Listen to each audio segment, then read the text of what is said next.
A lot of us get into situations where we work for somebody who we admire, and in many ways we think that they're doing a great job, they're a good supervisor, but there may be behaviors or activities that we're not quite sure if they're ethical.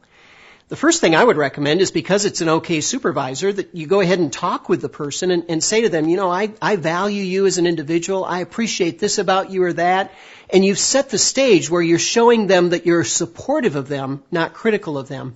And then you go on and say, I do have a couple questions because I'm not sure that I understand all of the circumstances about something. And in order to support you fully, I'd like a little bit more information.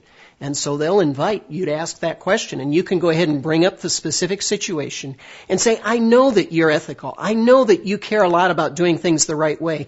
So help me understand what I'm missing about this particular set of circumstances. Often the case is that they have information that you didn't have. And in some instances, they might say, now that you bring it up, I realize maybe I should adjust a little bit this way. So most of the time that solves it. You may get into a couple situations where you have somebody that you don't feel comfortable talking with about that. And you're afraid that it's going to create conflict or tension in your relationship with your supervisor. If you work for a large enough company, they will have a human resource department, and the folks in that human resource department have been trained to help you navigate through that kind of a situation or circumstance.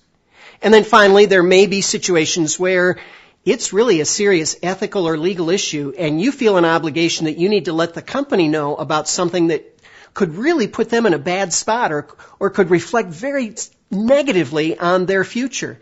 In that case, I recommend that you go ahead and set up an appointment with the supervisor of your supervisor or the leader and just share with them that you don't want to criticize anybody, but that you feel an obligation to let them know about what's going on and ask them how they think you should deal with that particular circumstance going forward.